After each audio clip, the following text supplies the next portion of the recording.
ये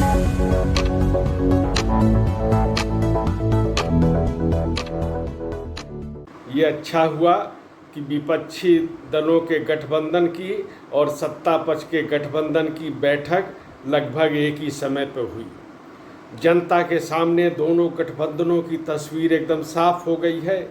एक तरफ विपक्षी दल की जो गठबंधन की बैठक हुई उसमें न नेतृत्व तय था न नीति तय थी, जबकि जो सत्ता पक्ष का गठबंधन की बैठक हुई एनडीए की, उसमें नीति भी स्पष्ट है, नेतृत्व भी स्पष्ट है कि अगर एनडीए को फिर जनादेश मिला तो नरेंद्र मोदी के नेतृत्व में सरकार का गठन होगा।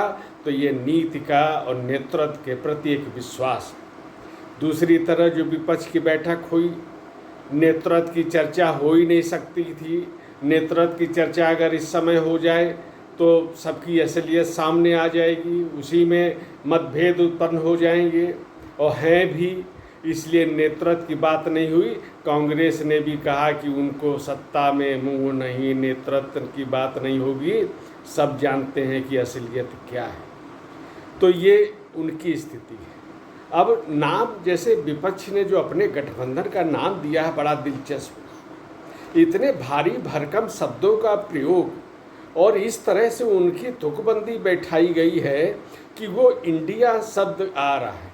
अब वो इंडिया का अर्थ ये बता रहे हैं कि जैसे वही इंडिया का प्रतिनिधित्व करते हैं और कहा जा रहा है नरेंद्र मोदी की लड़ाई इंडिया से हो। क्या बताने का प्रयास हो रहा है? क्या ये जो एनडीए के लोग हैं ये क्या विदेशी मूल के लोग आए हुए हैं जिनको आप बताओगे कि इंडिया क्या है? आपने जो तुकबंदी की है, मैं समझता हूँ कि ये इनको विपक्ष को भारी पड़ने वाली है और इन शब्दों का जवाब भी उन्हें देना पड़ेगा। देखिए, इंडियन ठीक है, उसके बाद नेशनल डेवलपमेंट, बात डेवलपमेंट की भी इन्होंने की है। तो इन्हें बताना पड़ेगा कि पिछली जो 10 साल तक यूपीए की सरकार थी उसने कितना डेवलपमेंट कर दिया और कितने मामलों में नरेंद्र मोदी के 9 साल को पीछे छोड़ रहे हैं। जरा उसमें एक भी कोई मुद्दा बताएं, बताना होगा जब आप डेवलपमेंट की बात कर रहे हो। बताया गया कि जो विपक्ष के गठबंधन थे उसमें 11 दलों की प्रदेशों में सरकार है। इन सबको बताना होगा कि इन्होंने कितना डेवलपमेंट कर दिया मुख्यमंत्री रहते हुए। कोई 15 साल से है, कोई 10 साल से है, इन्हें तो बताना ही पड़ेगा। और दिलचस्प बात यह है कि एनडीए की बैठक में किसी भी वर्तमान मुख्यमंत्री, पूर्व मुख्यमंत्री, यूपीए सरकार के मंत्री, यूपीए की चेयरपर्सन, उस समय के अध्यक्ष, इनमें से किसी ने भी डेवलपमेंट के शब्द पर एक बात भी नहीं रखी, एक शब्द भी नहीं कहा, क्योंकि कहने के लिए कुछ था ही।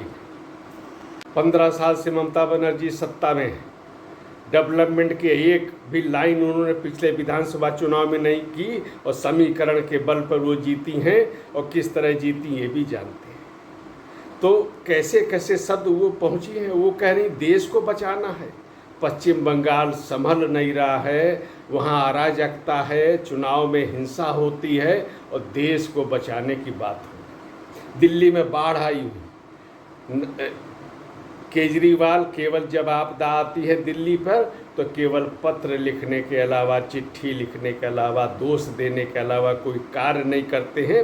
वो भी बेंगलुरु पहुँचे हुए थे, उन्होंने भी कहा इंडिया को बचाना है, नफरत फैल रही है।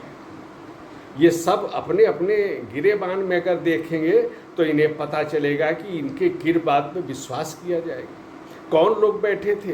कहा जा रहा है कि संवैधानिक संस्थाओं पे हमला हो रहा है।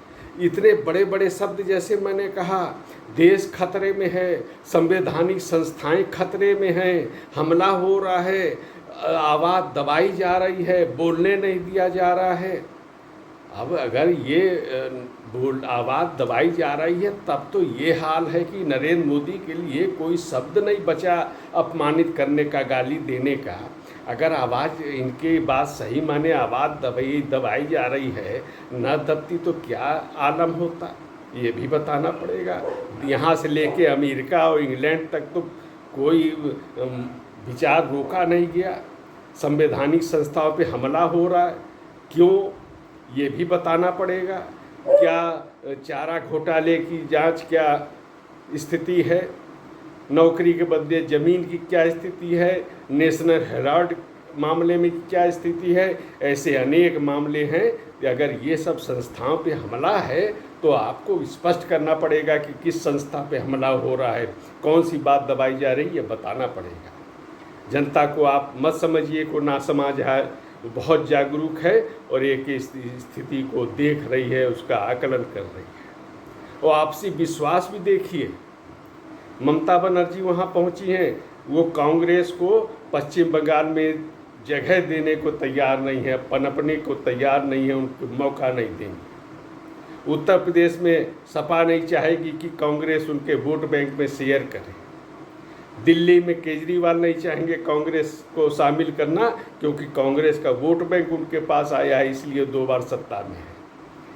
हर प्रदेश में इस तरह की स्थिति है। नेतृत्व इसलिए नहीं कर सकते कि क्या जो दावेदार हैं उनकी स्थिति जो है वो समझने लायक है।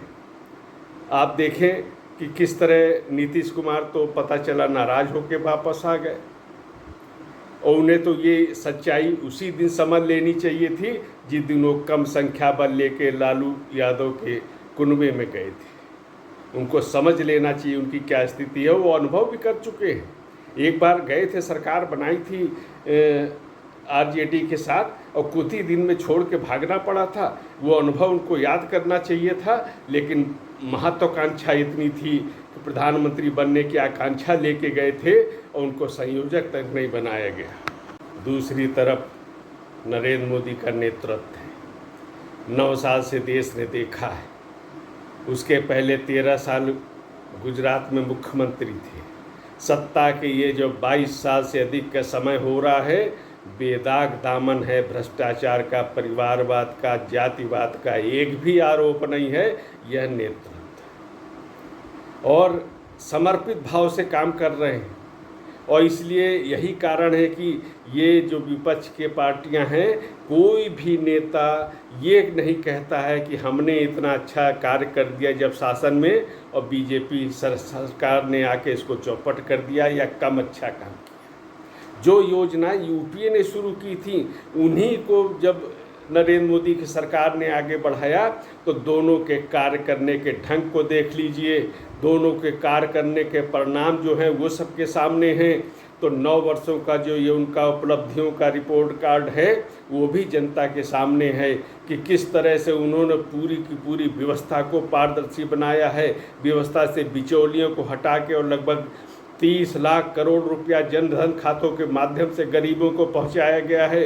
3 लाख करोड़ की जो गड़बड़ी होती थी उसको रोका गया है, वो जनहित के कार्यों में लग रहा है। रक्षा क्षेत्र में देश आत्मनिर्भर बन रहा है। 80 करोड़ लोगों को राशन हो, 11 करोड़ लोगों को आवास हो, शौचालय हो, 4 करोड़ लोगों को आवास है। इस तरह की अनगिनत योजनाएं हैं। 50 करोड़ लोगों के लिए आयुष्मान योजना है, और सड़कों का जाल बिछ रहा है, एयरपोर्ट बन रहे हैं, कनेक्टिविटी हो रही है, प्रत्येक ज़िले में मेडिकल कॉलेज खोल रहे हैं। तो ये जो अभूतपूर्व कार्य हुआ है, यानी विकास की दृष्टि से, नेतृत्व की दृष्टि से और नीति की दृष्टि से, और बिना भेदभाव के कार्य करने की नीति से, सबका विकास, सबका साथ, सबका विश्वास, इस आधार पर जो काम सरकार कर रही है, निश्चित रूप से वो जनता उसको देख रही है, और उसी हिसाब से जनादेश मिलेगा। सरकार किसकी बनेगी ये देखना पड़ेगा। लेकिन जहाँ तक मैं पुनः उसको दोहराऊंगा कि नरेंद्र मोदी की लोकप्रियता आज सबसे ऊपर है। इनके आसपास भी कोई भी नेता मिलकर भी उनकी बराबरी करने की स्थिति में नहीं है।